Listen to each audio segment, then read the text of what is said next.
कलमा माफी का कलमा है। इस कलमे को भाई अजाज खोलेंगे। आए मेरे साथ खुदा का जिंदा कलाम खोलेंगे। लूका तबीब की मार्फत लिखी गई अंजील 23 बाब 32 आयत से लेकर 34 आयत तिलावत करेंगे। और वो दो और आदमियों को भी जो बदकार थे लिए जाते थे, इसके साथ कत्ल किए जाएं। जब वो उस जगह पर पहुंचे जिसे खोपड़ी कहते हैं, तो वहां उसे मसलूब किया और बदकारों को भी, एक को दाहिनी और दूसरे को बाईं तरफ।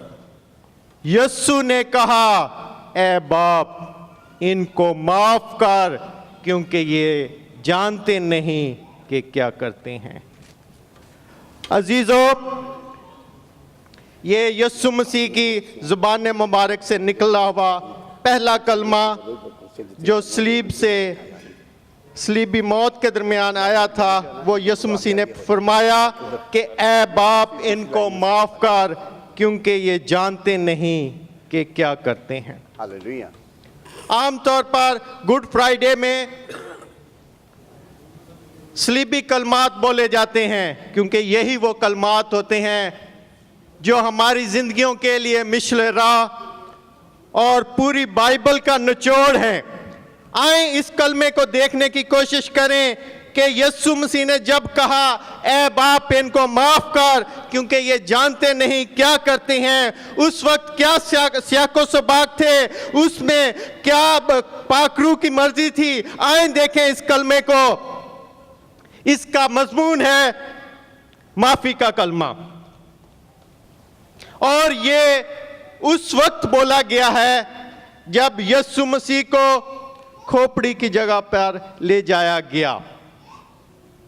यीशु मसीह को स्लीब पर लटका दिया गया। खोपड़ी की एक जगह है, ये यरूशलेम की मेन दरवाजे के बिल्कुल बाहर एक खोपड़ी की जगह है, जिसका एक पहाड़ी इलाका है, जिसकी शक्ल खोपड़ी जैसी मिलती है, जिसमें दो गार हैं, और मुबस्सरीन इसको यही कहते हैं कि ये खोपड़ी की जगह है।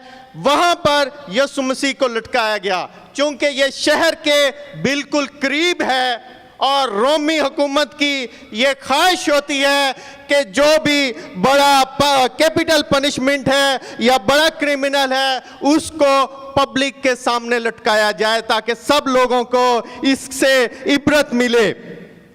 और दूसरी ये बात थी कि यीशु मसीह को मसलूब किया गया। जो स्लीपी मौत है वो इंतहाई पेनफुल है, तकलीफ दे है।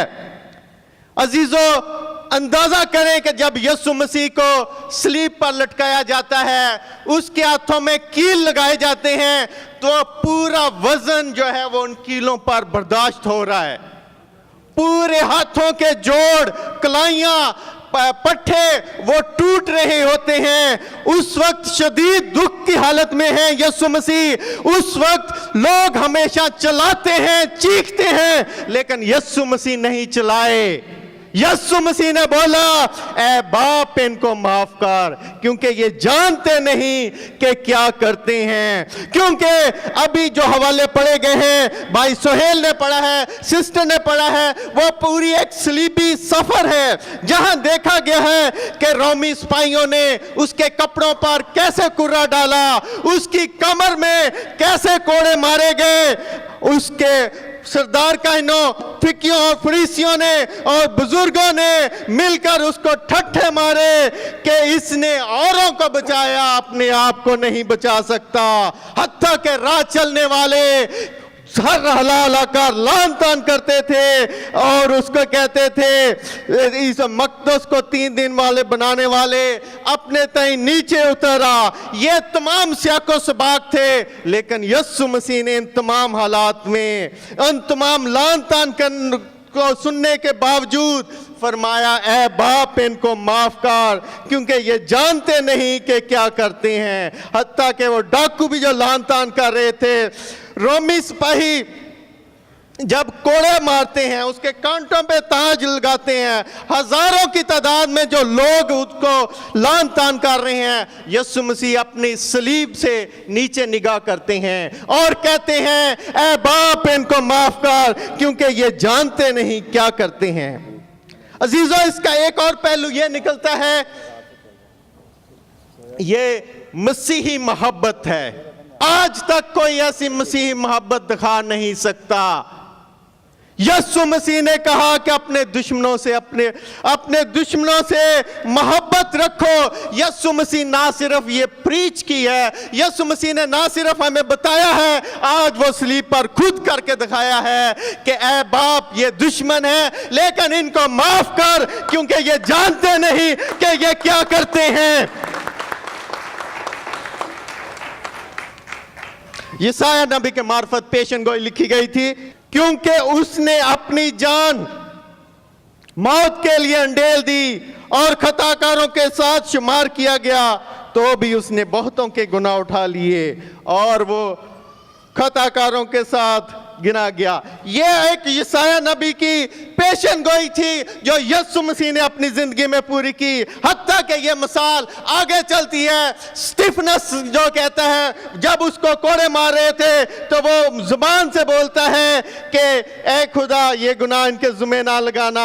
हत्ता कि पतरस रसूल भी कहते हैं कि जब उनको मसलूब कर रहे थे, वो कह रहे थे कि मैं अपने खुदा की सलीब इस लायक नहीं कि उसके साथ खड़ा हो सकूं, मुझे उल्टी सलीब लटकाई जाए। अजीजों, ये हमारे लिए आज ये सबक है, ये वो हमारे लिए माफी का दरवाजा खुल गया है। हाँ, सिर्फ हमें यही करना है, यीशु मसीह की उस सलीबी मौत को कबूल करना है, अपनी जुबान से शुक्रगुजारी करनी है, क्योंकि हम गुनाहगार थे लेकिन यीशु मसीह ने हमें माफ कर दिया और ये माफी का दरवाजा हम सब के लिए खुल गया है। आमीन। Thank you very much. जोरदार तालियों से।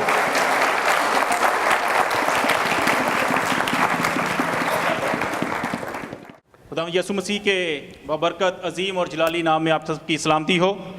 मेरे अजीज़ों, ये जो कलमात हम सुन रहे हैं और अभी आपकी खिदमत में पेश किए जा रहे हैं, ये जब से हम पैदा हुए हैं, जब से हमने होश संभाला है, ये हम सुन रहे हैं। इनको बार बार पेश करने का, इनको हर साल पेश करने का मकसद यही है कि हम उन अजियतों को, उस अजीम कुर्बानी को याद कर सकें जो मेरे और आपके लिए दी गई, उस लहू को जो पाक लहू था जो मेरे और आपके लिए बहाया गया, वो उस कांटों के ताज को याद कर सकें जो मेरे और आपकी खातर पहना गया। उस दौर में जब लोग बैलों और बछड़ों की कुर्बानी करते थे, मेरे यीशु ने अपना पाक लहू बहाकर आपके लिए और मेरे लिए नजात का रास्ता खोल दिया। मेरे अजीजों, दूसरा कलमा जो खुदावंद यीशु अल मसीह की जुबान मुबारक से निकला, हम देखते हैं लुका की अंजील उसका 23 बाब उसकी 43 आयत। मैं इसको 39 आयत से पढ़ूंगा। फिर जो बदकार सलीब पर लटकाए गए थे, उनमें से एक ने उसे ताना देने लगा कि क्या तू मसीह नहीं, तू अपने आप को और हमको बचा। मगर दूसरे ने उसे झिड़क कर जवाब दिया, क्या तू खुदा से नहीं डरता, हालांकि उसी सजा में गिरफ्तार है और हमारी सजा तो वाजिबी है, क्योंकि अपने कामों का बदला पा रहे हैं। लेकिन इसने कोई बेजा काम नहीं किया। फिर भी उसने कहा, आए यीशु, जब तू अपनी बादशाही में आए तो मुझे याद करना। यीशु ने उसकी तरफ देखा और कहा कि तू आज ही मेरे साथ फरदौस में होगा, तू आज ही मेरे साथ फरदौस में होगा। हम इसमें से, इस कलाम में से 3 चीजों को देखेंगे। पहली चीज कि इख्तियार, यीशु के पास इख्तियार था। उसने उसके गुनाह इसलिए माफ किए कि उसके पास इख्तियार था, और इख्तियार उसके पास होता है जिसमें कोई गुनाह ना हो। यीशु जब कलाम करने के लिए हैकल में खड़ा हुआ तो उसने कहा, कौन है जो मुझ में गुनाह साबित करे, कौन है, क्योंकि वो बेगुनाह था। हम नजात के बारे में देखेंगे क्योंकि नजात भी इसी में आती है। पहली बात इख्तियार की गई थी, जिस इख्तियार से उसने कहा कि तू आज ही मेरे साथ फरदौस में होगा। मेरे अजीजों, सिर्फ इख्तियार सिर्फ मेरे खुदाम के पास है। वो इख्तियार जिस पे वो अंधों पे हाथ रखता तो आंखें खुल जाती, जिससे वो कहता कि लंगड़ों कहता कि चल फिर, तो वो चलना शुरू कर देते। मुर्दा 1 दिन का हो, मुर्दा 4 दिन का हो, वो कहता कि उठ जा, तो मुर्दे की मजाल नहीं होती कि वो उठ, उसका कलाम सुन के, उसकी बात सुन के उठ ना जाता। मुर्दे की कोई मजाल नहीं थी कि वो उसको सुनता और उठता नहीं। मेरे अजीजों, पहली बात वो इख्तियार, उसी इख्तियार से उसने कहा कि तू आज ही मेरे साथ फरदौस में होगा। दूसरी बात, निजात किसे मिलेगी और कैसे मिलेगी? हम देखते हैं लूका की अंजील उसके 19 बाब में एक पस्तकद इंसान की कहानी को हम देखते हैं जिसका नाम जक्कई है। जब उसको यीशु को देखने का इश्तियाक पैदा हुआ, जब उसको यीशु को देखने का शौक पैदा हुआ, जब वो यीशु को कबूल करना चाहता था, तो उसने क्या किया? जब उसको पता चला कि यीशु आज इस रास्ता से गुजरेगा, तो वो गूलर के एक पेड़ पर चढ़ गया। जब यीशु उस रास्ता से गुजरा तो यीशु ने क्या कहा? आए ज़क्कई, नीचे उतरा, क्योंकि मुझे आज तेरे घर में जाना है।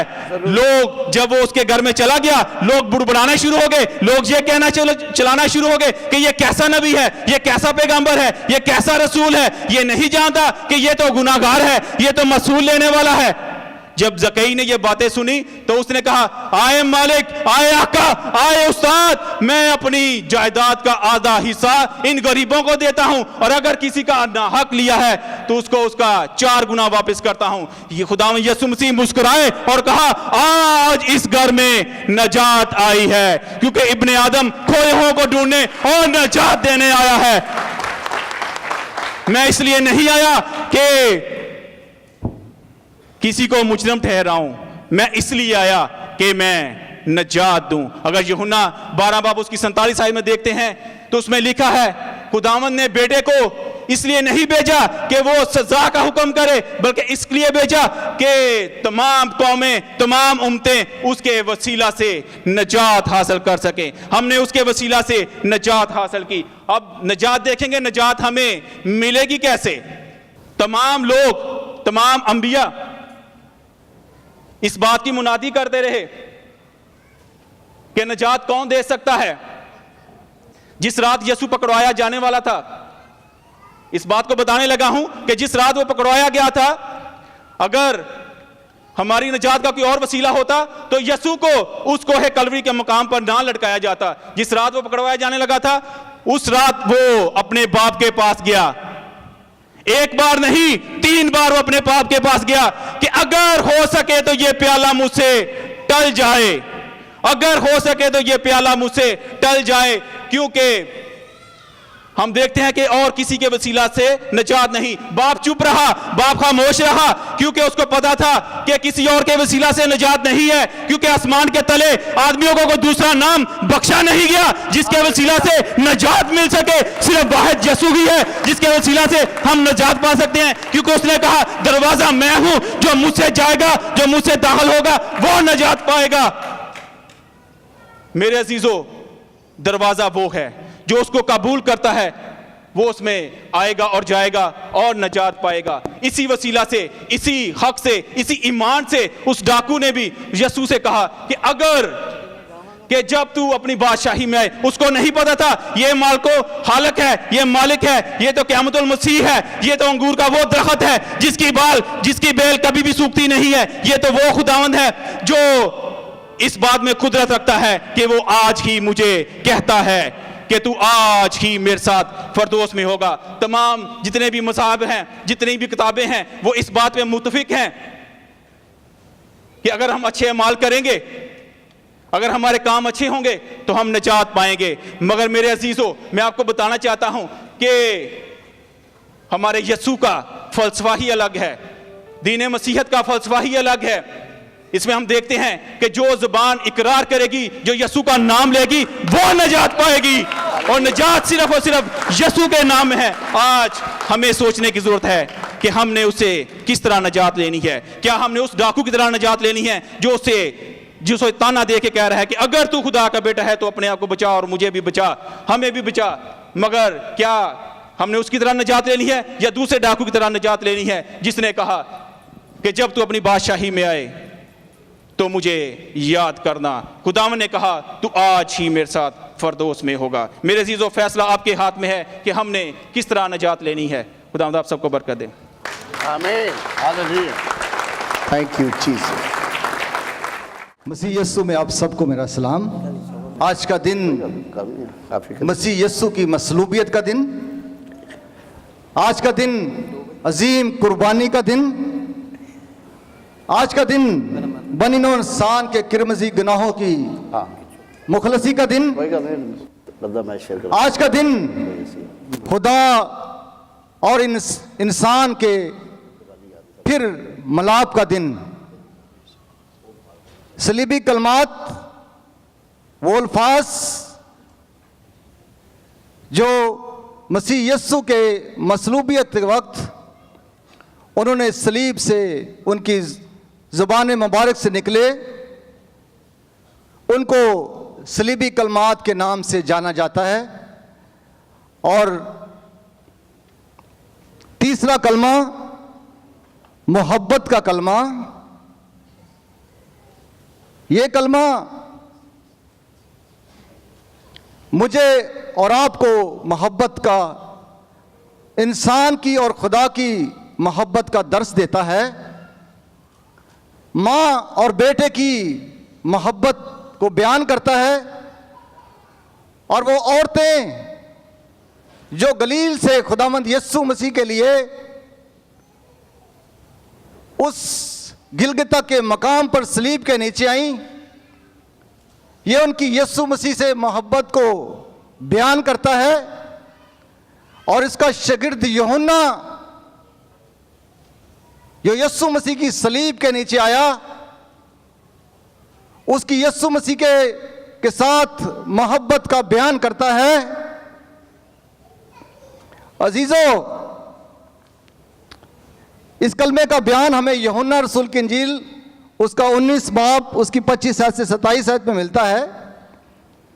और यस्सु की सलीब के पास उसकी माँ और उसकी माँ की बहन मरियम क्लोपास की बीवी और मरियम मगदलीनी खड़ी थी। और यस्सु ने अपनी माँ और उसके शागिर्दों को, जिससे मोहब्बत रखता था, पास खड़े देखकर माँ से कहा, आय औरत, देख तेरा बेटा ये है। और फिर शागिर्द से कहा, देख तेरी माँ ये है। उसी वक्त से वो शागिर्द उसे अपने घर ले गया। मेरे अजीजों, यीशु मसीह कामिल मोहब्बत है। कलाम में लिखा है कि खुदा ने इंसान से ऐसा प्यार किया, ऐसी मोहब्बत की कि उसने अपना इकलौता बेटा बख्श दिया, ताकि जो कोई उस पर ईमान लाए हलाक ना हो बल्कि हमेशा की जिंदगी पाए। अजीजों, ये यीशु मसीह का सलीब पर चढ़ जाना और जान दे देना, ये कोई हादसा नहीं था, ये कोई कहानी नहीं है। ये यीशु मसीह की बनी नौ इंसान से मोहब्बत है। ये एक पूरा निजात का एक पैकेज था, ये निजात का एक प्लान था जो खुदावंद खुदा ने अपने बेटे यीशु अल मसीह को इस जहान में भेजा, ताकि वो इस जहान के गुनाहों को उठा ले जाए। इस कलमे में हमें दो किस्म की मोहब्बत का जिक्र मिलता है, बयान मिलता है। एक खुदा की और इंसान की मोहब्बत। आज यीशु मसीह कोहे कलवरी के मकाम पे क्यों कुर्बान हुए, क्यों उन्होंने इतना तशद्दुद बर्दाश्त किया, इतना दुख बर्दाश्त किया? इसलिए कि वो मुझसे और आपसे और उस पूरे जहान से मोहब्बत रखते थे।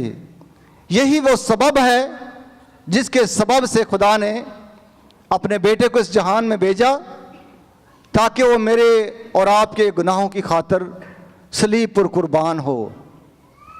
दूसरी बात, यीशु मसीह ये बात बखूबी जानते थे कि वो अपनी मौत के बाद तीसरे दिन मुर्दों में से जी उठेंगे और फिर आसमान पर उठा लिए जाएंगे, दोबारा बाप के पास जाएंगे। इसी सबब से खुदावंद ने जो अपनी मां से बेहद मोहब्बत रखते थे,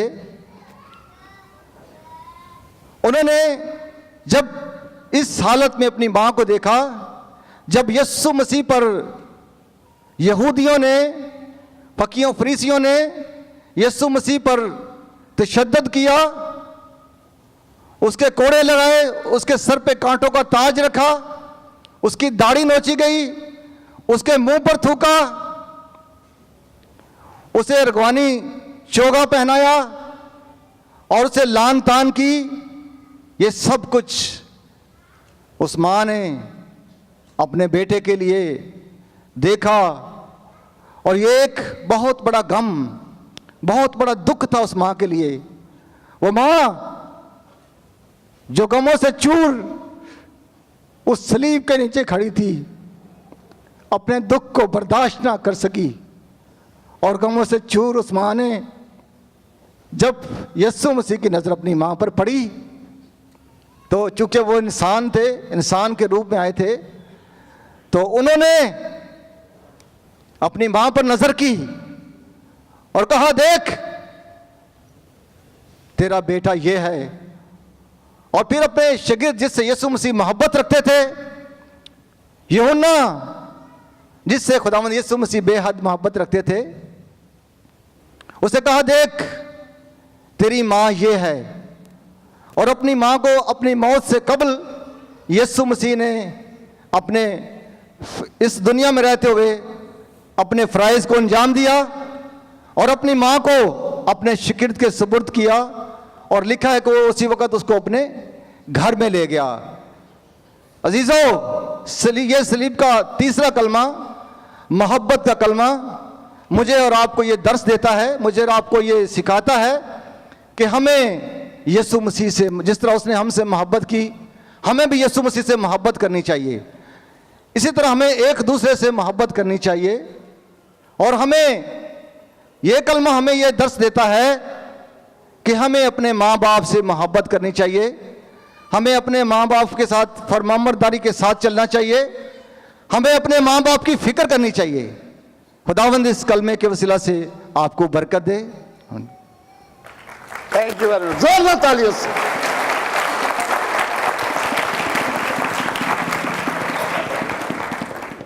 खुदावन का शुक्र अदा करते हैं इस प्यारे खूबसूरत कलमात के लिए जो खुदावन ने हमें बख्शे।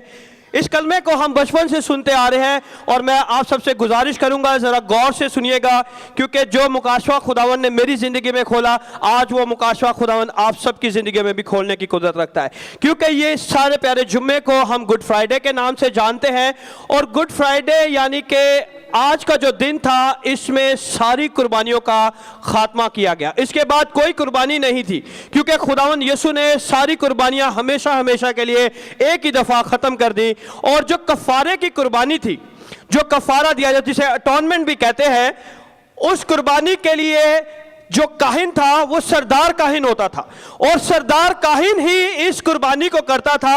और इस कुर्बानी को करने से पहले उसे 14 कुर्बानियां करनी पड़ती थी, जिससे वो अपने आप को, खुदावन के मज़बा को और उन सब चीज़ों को पाक और साफ करके उस पाक तरीन मकाम में पहुंचता था जहां पे उसने खुदावन के सामने खड़ा होना था। और उसके बाद वो 15वीं कुर्बानी, जब वो अहबार की किताब में आप देखेंगे तो आपको पता चलेगा कि 2 बैलों को, 2 बर्रों को लिया जाता था और उन पे कुरा डाला जाता था, और एक खुदावंद यीशु के नाम से, जिसमें सारी बनी इस्राएल की बदियां, कमजोरियां, लानते उस पर डाली जाती थी, और 1 साल का उन्हें कफारा मिलता था, यानी कि 1 साल के लिए गुनाहों से उन्हें बख्शीश मिलती थी। लेकिन खुदावंद यीशु को, जो कि सरदार काहिन है, उसने मेरे और आपके लिए एक ही बार अपना कफारा दे दिया। हालेलुया। और दूसरी बात कि जो कफारे का बर्रा होता था वो पब्लिक ट्रेजर से खरीदा जाता था, जो हैकल का खजाना होता था वहां से उसे खरीदा जाता था। इसलिए मेरे और आपके यीशु की जो कीमत ठहराई गई वो भी पब्लिक ट्रेजर से निकाल के दी गई, क्योंकि यहूदा अस्करियोती ने जब उसे पकड़वाया तो उसकी जो कीमत ठहराई गई वो चांदी के 30 सिक्कों से। चांदी के 30 सिक्कों से उसकी कीमत ठहराई गई और उसके बाद उसकी जो कीमत, जो यिर्मयाह नबी की किताब में लिखा हुआ है कि उसकी कीमत ठहराई गई क्योंकि वो हमारा बर्रा है, क्योंकि वो जहान के गुनाह को उठा ले जाता है, इसलिए वो कोहे कलवरी के मकाम पे खड़ा हुआ और उसने मेरे और आपके लिए अपने कुर्बानी दी। और ठीक इसी तरह ये सारी चीजें, ये खुदा का इलाही प्लान था कि जो काहिन होता था वो इस दिन के लिए अपने आप को तैयार करता था और जो उसका लिबास होता था उसे वो उतार के दूसरा लिबास पहनाया जाता। ठीक इसी तरह यीशु का जो लिबास था वो उतारा गया और उन्हें दूसरा लिबास पहनाया गया। ठीक उसी तरह जिस तरह बर्रे की कीमत दी जाती थी, मेरे यीशु की भी कीमत दी गई। और ठीक इसी तरह जिस तरह सरदार काहिन इस कुर्बानी को गुजरानता था एक कौम के लिए, इसी तरह मेरे और आपके खुदावन ने पूरी कायनात के लिए अपने खून को बहा डाला, क्योंकि ये यीशु का प्लान था, ये खुदा का प्लान था।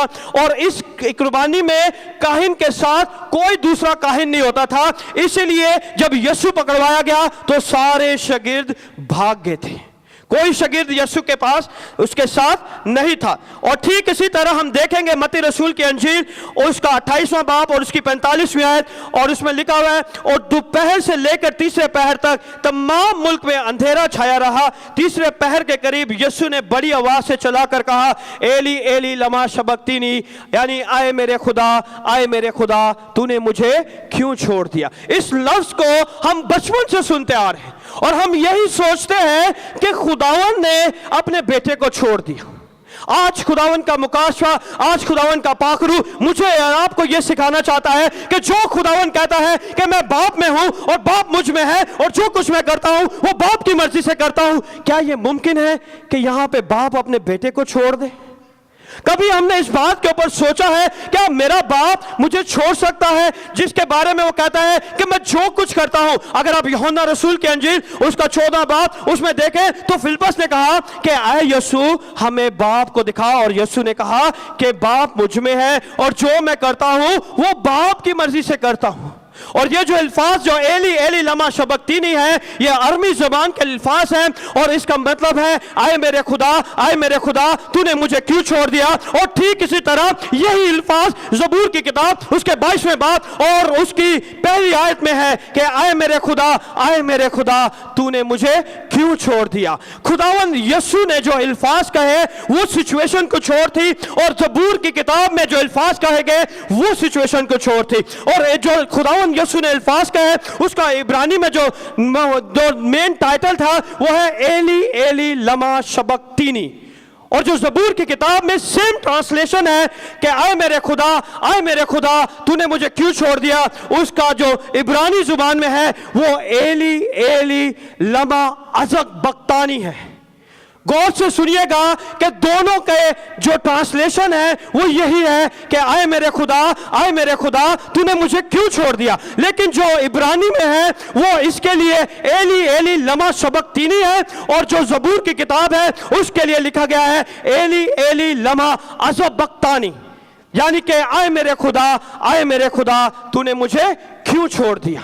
अब मैं आपको बताना चाहता हूं कि छोड़ने का मतलब क्या है। छोड़ने का 3 जगह पे मैं बताना चाहता हूं कि जो ज़बूर की किताब में, पहले ज़बूर की किताब में लिखा है एली एली लमा अज़बक्तानी, उसका मतलब है कि आपका रिश्ता खत्म हो जाना, आपका रिश्ता टूट जाना, उसके बाद आपका कोई रिश्ता नहीं रहेगा।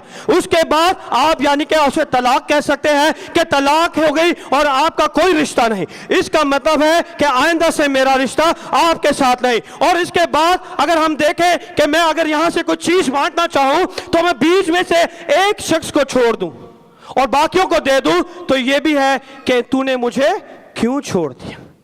और ठीक इसी तरह जब खुदावंद यीशु ने इस कलाम को कहा, और जिसे मैंने पढ़ा है कि लिखा है जो फिसा की कुर्बानी होती थी वो ठीक 3 बजे की जाती थी, और जो कुर्बानी होने वाली थी, क्योंकि इस जगह पे खुदावंद यीशु अपने बाप से इल्तिजा कर रहे हैं कि आए मेरे बाप, आए मेरे बाप, तूने मुझे क्यों छोड़ दिया। क्योंकि खुदावंद का गज़बे इलाही गुनाहगार पे था और खुदावंद नहीं चाहता था कि वो अपने बेटे को मारे, इसलिए खुदावंद खुदावन यीशु चिल्ला उठे, आए मेरे बाप, आए मेरे बाप, आए मेरे खुदा, आए मेरे खुदा, तूने मुझे क्यों छोड़ दिया? टाइम हो चुका है, कुर्बानी का वक्त आ चुका है, 3 बजने वाले हैं और मैं अभी तक सूली पे जिंदा हूं। और खुदावन यीशु ने कहा कि मुझे अपनी जान देने का भी और उसे वापस ले लेने का भी इख्तियार है। और ठीक इसी तरह खुदावन यीशु ने जब सिपाहियों ने उसे सिरका पिलाया और सिपाहियों ने उन्होंने कहा रुक जा, देखते हैं कैसे एली बचाने आता है। अगर वो ये कहता कि ऐ मेरे खुदा तूने मुझे क्यों छोड़ दिया, तो वो लोग हर एक अल्फाज को जानते थे, वो उसे ठट्ठों में ना उड़ाते, क्योंकि उन्होंने उस जगह पे भी उसे ठट्ठों में उड़ाया जहां यीशु ने कहा कि मकदस को बनाने वाले और उसे 3 दिन में ढाने वाले और बनाने वाले, तू अपनी तई उतरा। और अगर ये अल्फाज होते कि आए मेरे खुदा तूने मुझे क्यों छोड़ दिया, तो क्या वो ठट्ठों में ना उड़ाते? लेकिन यहां पे खुदावंद यीशु ने बड़ी आवाज से चिल्लाकर, क्योंकि 3 बज चुके थे, खुदावंद यीशु को अपनी जान देने का भी और उसे लेने का भी इख्तियार था। और ठीक 3 बजे जो फिसा का टाइम था, जो यहूदियों की तवारीख के मुताबिक 3 बजे जो फिसा की कुर्बानी की जाती थी, उसके हिसाब से 3 बजे के करीब जो करीब बजने वाले थे, यीशु ने ये अल्फाज कहे। और तीसरे पहर जब 3 बज चुके तो यीशु ने चिल्लाकर अपनी जान दे दी। हालेलुया। खुदावंद इस मुकाशवे के वसीले से आप सबको बरकत।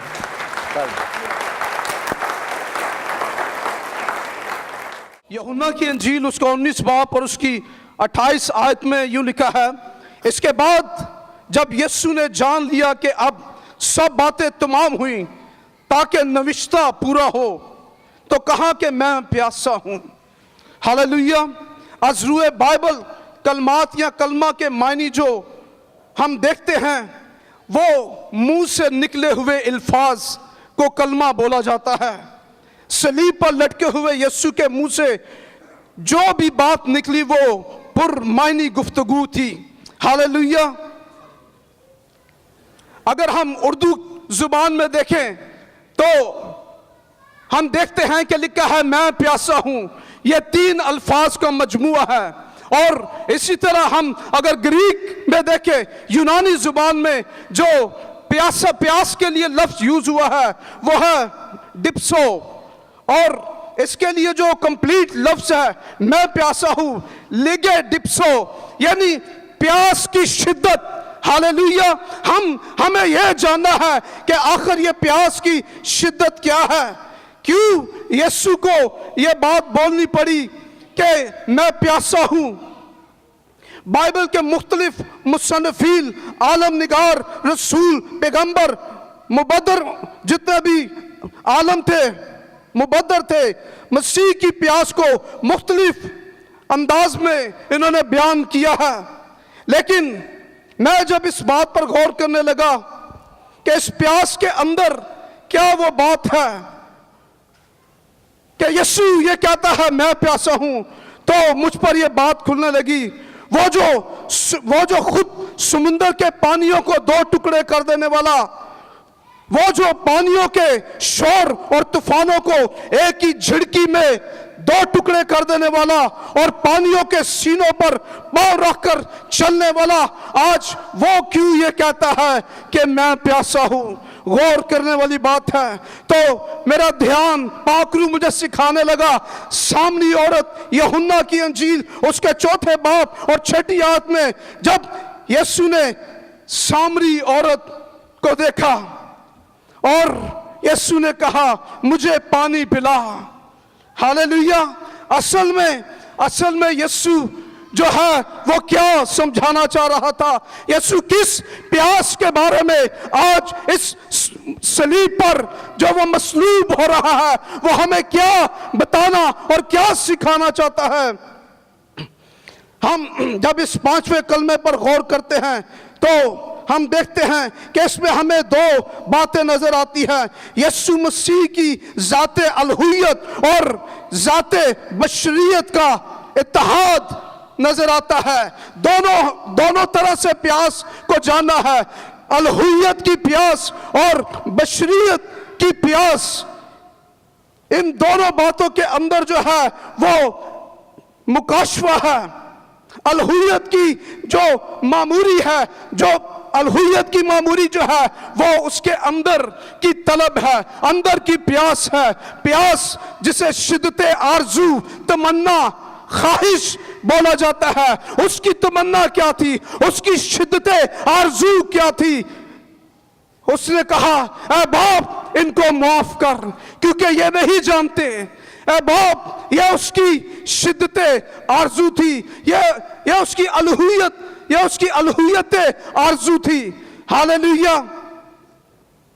और इसके अंदर हम देखते हैं प्यास को दो तरह से हम सीख सकते हैं। जब उसने कहा मैं प्यासा हूं तो यह बदनी तौर पर बात हो रही है, लेकिन जब वो अलहुयत में यह कहता है कि मैं प्यासा हूं तो यूहन्ना 7 उसकी 37 और 38 आयत में लिखा है, अगर कोई प्यासा हो तो मेरे पास आए।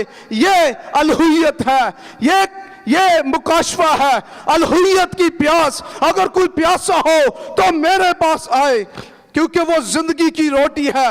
हालेलुया।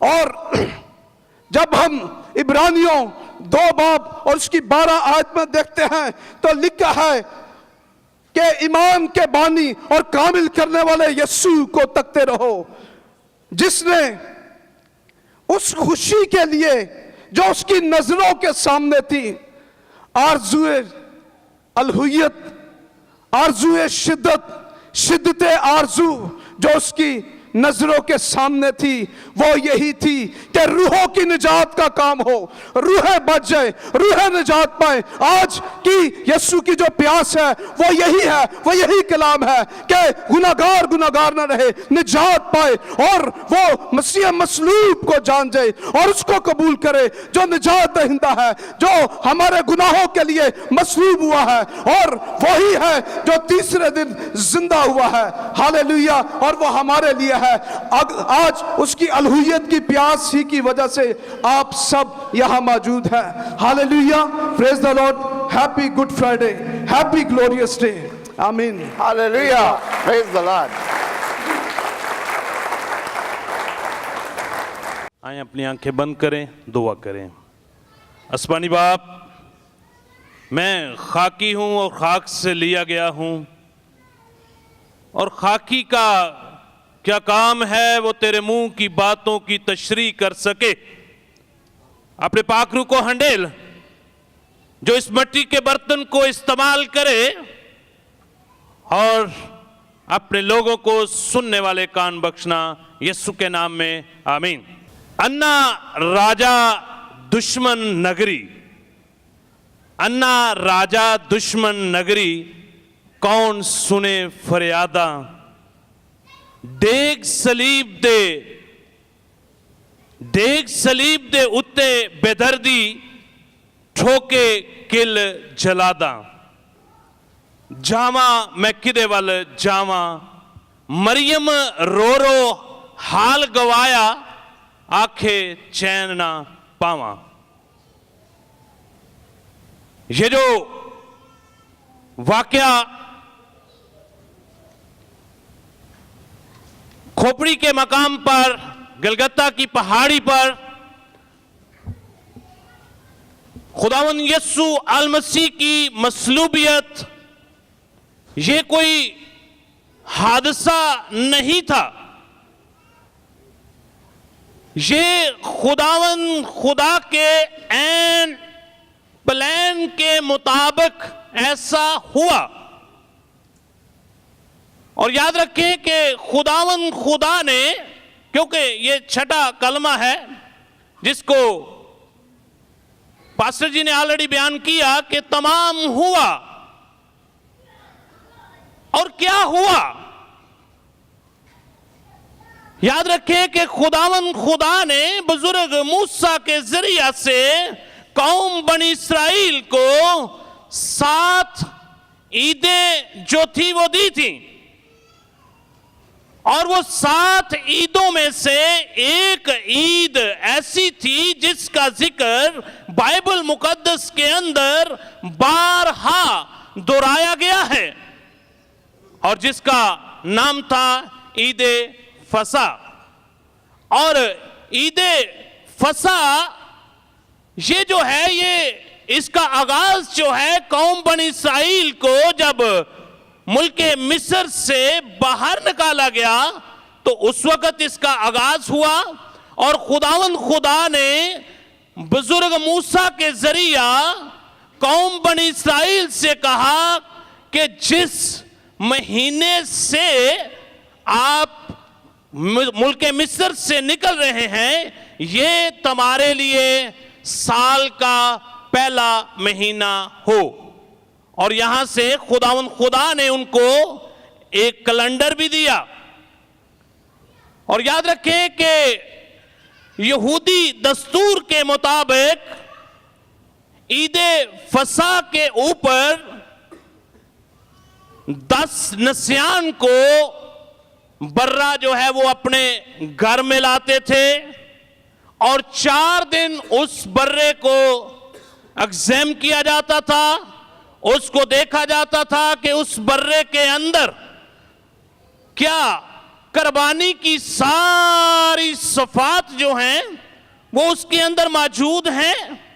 और याद रखें कि बाइबल मुकद्दस के अंदर लिखा हुआ है खुदावंद यीशु अल मसीह ने इस बात का अल एलानिया ये बयान किया कि मैं तौरेत को, मैं तोरा को, मैं तनाख को मनसूख करने नहीं आया बल्कि मैं क्या करने आया हूं, मैं क्या करने आया हूं।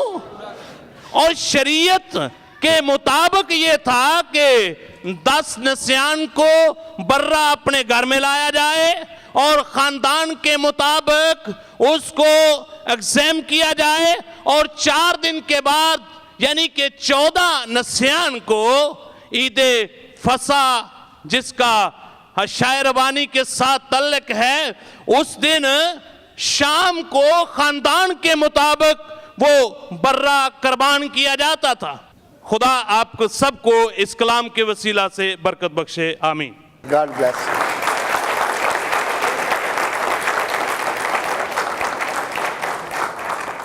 हालेलुया। हम खुदावंद का शुक्र करते हैं कि आज का दिन हमारी ज़िंदगी में उसने ये बख्श दिया कि हम उसके सामने आ सकें, उसके नाम को इज्जत और जलाल दे सकें। तो आज जो कलाम का हिस्सा मेरे पास है वो 7वां कलमा है। मैं आपके साथ मिलकर उस कलमे को सीखूंगा। आए हम देखते हैं 7वां कलमा मुकद्दस लूका की अंजील, उसका 23वां बाब है और उसकी 42 आयत है। फिर यीशु ने बड़ी आवाज़ से पुकार कर कहा, आए बाप, मैं अपनी रूह तेरे हाथों में सौंपता हूँ। और ये कहकर दम दे दिया। मेरे अजीज़ों, ये मलाप का कलमा है। ये मलाप उस माँ का अपने बेटे से नहीं जिसका बेटा उस सूली के ऊपर है। वो दुख और परेशानी के आलम है, अंधेरा छाया हुआ है। उसका बेटा जो सूली पे लटका हुआ है, उसके जख्मों से खून बह रहा है, उसकी पसली में भाला लगा हुआ है, प्यास से उसकी जुबान जो है वो तालू के साथ चिपकी हुई है और बड़ा दुख और परेशानी है और रोना और दांत पीसना है वहाँ पे, सब परेशान है वहाँ पे। लेकिन वो बेटा जो वहाँ पे खड़ा है, ये मलाप उसकी माँ के साथ नहीं बल्कि उस बाप के साथ है जो आसमान पे खड़ा है, जिसने उसके पास एक जिम्मेदारी सौंपी थी कि तुम जाओ और दुनिया को नजात दो। वो इस दुनिया में नजात देने के लिए आया था और वो अपने बाप को बुलंद आवाज से पुकार कर कह रहा है कि ऐ बाप, मैं अपनी रूह तेरे हाथों में सौंपता हूँ। आप देखें जो पहले कलमात हैं उसमें किसी में भी उसने ये नहीं बुलंद आवाज से पुकार कर नहीं कहा कि मैं अपनी रूह तेरे हाथों में सौंपता हूँ, या किसी में भी उसने जोर से नहीं बोला। क्यों? क्योंकि जब उसको थूका जा रहा था, उसके मुंह पे उसको मारा जा रहा था, उसको इज़ार सानी पहुंचाई जा रही थी, वो कुछ नहीं बोला। लेकिन इस आखिरी कलमा में वो क्यों बुलंद आवाज से पुकार कर वो कहते हैं कि ऐ बाप, मैं अपनी रूह तेरे हाथों में सौंपता हूँ। वो वहाँ पे खामोश भी रह सकते थे, वो चुप भी रह सकते थे कि ठीक है, इतना मार लिया, इतना कुछ कर लिया, अब मैं नहीं बोलता, ठीक है, मर जाता हूँ चुपके से। लेकिन वो क्यों ऐसा किया उन्होंने कि बुलंद आवाज से उन्होंने क्यों कहा कि ऐ बाप, मैं अपनी रूह तेरे हाथों में सौंपता हूँ? मेरे अजीजों, इसकी बड़ी वजह है कि उन्होंने बुलंद आवाज से कहा था। ये उनका ऐलान था कि जो वो करना चाह रहे थे कि ऐ बाप, जो तूने मुझे भेजा था, जो तूने मुझे जिम्मेदारी थी, मैंने उसको अपनी वफादारी से उसको पूरा निभा दिया। जो तूने मुझे इख्तियार दिया था, मैं अब उस इख्तियार को तेरे पास वापस लौटा रहा हूँ। अगर हम इसको इब्रानी ज़ुबान में देखते हैं तो उसमें आता है पैराटिथमाए। उर्दू में तो लिखा है कि मैं सौंपता हूँ। सौंपना मतलब दे देना, किसी को वापस कर देना, किसी को जमा करवा देना। लेकिन अगर हम इब्रानी ज़ुबान में देखते हैं इस लफ्ज़ को तो उसमें आता है पैराटिथमाए। इसका मतलब है कि मैं उधार देता हूँ, मैं आप अमानत के तौर पर देता हूँ, या मैं आपको कर्जा देता हूँ जो कि इख्तियार उनके पास था। बल्कि वो बुलंद आवाज से कह रहे हैं कि ऐ बाप, मैं अपनी रूह तेरे हाथों में देता हूं। मतलब कि मैं ये रूह तुम्हें देता हूं ताकि मैं इसे तीसरे दिन फिर वापस ले लूं। मतलब मैं उधार दे रहा हूं अपनी रूह, मैं अपनी जान आपको दे रहा हूं ताकि तीसरे दिन इसको वापस ले लूं। और क्योंकि उसे मारने का और जिंदा करने का इख्तियार है, इसीलिए उन्होंने कहा कि ऐ बाप, मैं अपनी रूह तुझे देता हूं। और बुलंद आवाज से उन्होंने इसीलिए कहा था कि यह एक ऐलान था उनका इस दुनिया के लिए कि मैंने अपना जो है अपना वादा, अपना कलाम अपना पूरा कर दिया है। ऐ बाप, तो और मैं अब तेरे पास आ रहा हूँ, मिलाप करने के लिए आ रहा हूँ। मेरे अजीजों, ये वही मिलाप है जो कि खुदावंद ने आज तक बड़े नबी आए, बड़े पैगंबर आए, लेकिन कोई इस पैगाम को, इस नजात को पूरा ना कर सके। लेकिन वो वाहिद बेटा था जिसने ये ऐलान किया, जिसने ये काम पूरा किया। और वो अपने बाप को कह रहा है कि ऐ बाप, मैं अपनी जान तेरे हाथों में देता हूँ, क्योंकि वो अपना वादा पूरा कर चुका है। वो अपने मिलाप के लिए अपने बाप को कह रहा है। मेरे अजीजों, आज हम लोग क्या कर रहे हैं? आज हमने सोचना है कि हमारी रूहें, हमारी जानें किसके लिए हैं? क्या हम अपने जॉब के लिए, हम दौलत के पीछे, या इन दुनियावी चीज़ों के लिए कहते हैं कि हमारी जानें, हमारी रूहें हैं? या हम उसी बाप को कह रहे हैं कि ऐ बाप, हमारी रूह, हमारी जान भी तेरे हाथ में है। हम अपनी रूहें, हम अपनी जानें खुदावंद तेरे हाथों में सौंप रहे हैं। मेरे अजीजों, आज ये हमने फैसला करना है, ये सोचना है कि आज हम किस मुकाम पर हैं, क्या कर रहे हैं हम लोग। क्या हम भी दूसरे लोगों की तरह, दूसरे मजहब की तरह और दूसरे दुनियावी लोगों की तरह तो नहीं हैं? क्या हम भी दुनिया के कामों में तो नहीं पीछे रह गए? बल्कि हमें अपने यीशु बाप को कहना चाहिए, क्या बाप, मैं अपनी रूह तेरे हाथों में सौंपता हूं, ताकि हम भी अपने बाप के साथ मिलकर इस दुनिया में बादशाही करें, हम उसके नाम को इज्जत और जला देने का सबब बने। मेरे अजीजों, हम सब ने मिलकर यीशु के नाम को इज्जत और जलाल देना है। यही मिलाप है, ताकि हम सब मिलकर बाप के नाम को इज्जत और जलाल दें। खुदा आप सबको इस कलाम के वसीला से बड़ी बरकत बख्शे। आमीन। Hallelujah. God bless you my son, God bless you.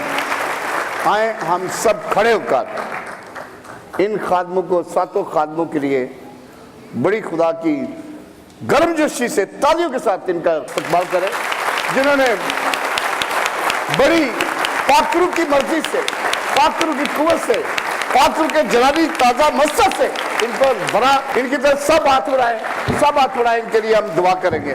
खुदा बाप, इन सातों पर तेरी बरकत मांगता हूँ कि खुदा इनका तू मुंह बन गया, तेरा कलाम मीर की तरह इनके मुंह से निकला। आसमान खोल के तूने बरकत दे, सलामती दे। ये पूरी दुनिया में तेरे जलाली नाम को लेकर जाए और तेरी अंजीर की बुनियादी पूरी दुनिया में लेकर जाए और मिलियन सोल जीते, मिलियन सोल जीते। Touch them, feel them, heal them, reveal them in the name of Jesus. इस तरह से इन्हें बरकत से भर दे, इन्हें पाक रूह की कुव्वत से भर दे, इन्हें पाक रूह की ममूरी से भर दे, इन्हें अपने ताजा कलाम से भर दे। पूरी क्रिस्चिया अब इनके लिए बरकत मांगता है। ये तेरे डिसाइपल बन के हमेशा के लिए तेरे लिए खरीदेंगे और इनकी जिंदगी में तेरे जीवन जल के चश्मे जारी हो जाए। यीशु मसीह में तेरा बंदा इन्हें बरकत, तेरी क्रिस्चिया ने बरकत देती है। खुदा यीशु मसीह के नाम से मांगते हैं, पूरी वर्षिप के लिए बरकतें मांगते हैं। खुदा यीशु मसीह के नाम से मांगते हैं। आमीन, आमीन, आमीन।